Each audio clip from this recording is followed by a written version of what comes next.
मैं आपको जो भी पूजा पाठ बताऊंगा वो बहुत ही सरल और छोटी विधियां होंगी। बस आपको थोड़ा समझना है उन चीजों को। जय माता की भक्तों, मैं आपका अपना शैंकी भैया। आपको पूजा पाठ, जप तप, सिद्धि, साधना, भक्ति ये सब करने से पहले ना अपने घर के कुल के देवी देवता, पितृ देवता कौन होते हैं इसको जानना बहुत जरूरी है। अगर आप इनको ही नहीं जानोगे तो फिर पूजा कैसे करोगे और किसकी करोगे। सभी परिवार का एक वंश होता है, एक कुल होता है। कुल के एक देवी होते हैं, एक देवता होते हैं, जिनको हम संरक्षक देवी देवता बोलते हैं, जो हमारे परिवार के लिए सर्वोपरि होते हैं। या अच्छी बुरी जो भी चीजें होती हैं वो सब उनके अंडर में आती हैं। जो भी हमारे घर की कुल देवी होंगी वो स्वयं भगवती का अंश स्वरूप होती हैं। हमें सबसे पहले उनको जानना और उनको पूजना जरूरी होता है। तो उसके बाद रह क्या जाता है पूजा पाठ के लिए, या माता के अन्य अन्य स्वरूपों को पूजने की आवश्यकता क्या है। अगर हम नॉर्मली पूजा पाठ करते हैं तो हमें सिर्फ अपने कुल के देवी देवताओं की, पितरों की इस तरह से पूजा पाठ करनी होती है। जो साधक होते हैं, जो तपस्वी होते हैं, भगत होते हैं, जो तांत्रिक लोग होते हैं, इन सबको एक अलग प्रथा के अनुसार पूजा पाठ करनी होती है। जैसे कि किसी को माता कामाख्या की साधना करनी है, किसी को माता बगलामुखी की करनी है, किसी को 10 महाविद्याओं की करनी है, किसी को माता महाकाली की करनी है, किसी को बजरंगबली महाराज की करनी है। तो ये जो सब चीजें होती है ये साधकों के लिए होती है, ना कि नॉर्मल परिवार के जो सदस्य होते हैं उनके लिए ये साधनाएं होती है। उनके लिए सिर्फ अपने कुल की जो देवी होती है उनकी और अपने जो कुल के देवता होते हैं उनकी पूजा पाठ करनी होती है। क्यों? क्योंकि जिस भी चीज की आपको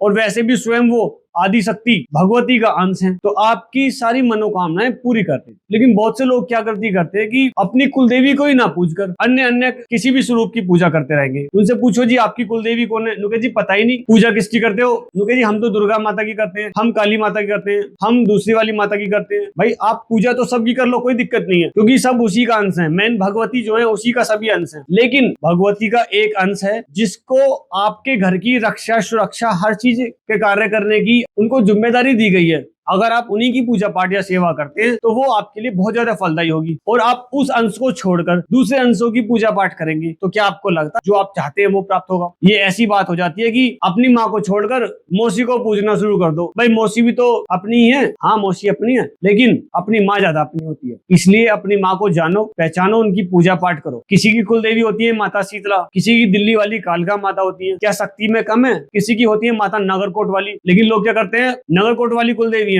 वहां तो पता नहीं जाते भी है या नहीं जाते। किसी बार 10 साल 20 साल में एक बार चले गए, या कोई 5 साल में एक बार चला गया। बुरा मत मानना, अपने आप देख लेना आपकी कुल देवी कौन सी है और आप अपनी कुल देवी के दर्शन करने के लिए लास्ट टाइम कितने साल पहले गए थे। सभी व्यक्ति की तो नहीं कहता मैं, लेकिन हाँ 80% लोगों की या 70% लोगों की तो मैं जरूर बता दूं, दर्शन करने भी जल्दी से जाते नहीं है। फिर कहते हैं हम तो बहुत पूजा पाठ करते हैं लेकिन हम तो फिर भी परेशान है, पता नहीं हमारी पूजा पाठ क्यों नहीं लगती। आप गलत दिशा में जा रहे हैं। जिसकी आपको पूजा करनी है आप उसकी पूजा छोड़कर आप ऐसी शक्ति की पूजा कर रहे हैं जिसको जिम्मेदारी आपकी नहीं आपके पड़ोसी की जिम्मेवारी मिली हुई है। खुद सोचो वो आपकी तरफ क्यों देखेंगी? सब अपने कुल के बारे में देखेंगे ना, कुल की समस्याओं के बारे में देखेंगे। जिस देवी को जिसके कुल की जिम्मेदारी मिली हुई है वो देवी अपने कुल को देखेगी, अपने परिवार को देखेंगी, उनका भी परिवार है। आप कोशिश करने लगो भाई मैं भी कालका जी मंदिर जाता हूँ, एक मेरा दोस्त है बहुत दूर का, वो भी कालका जी मंदिर जाता है, उसके काम तो हो जाते हैं लेकिन मेरे काम नहीं होते। वो उसका कारण यही होता है कि उसकी कुल देवी है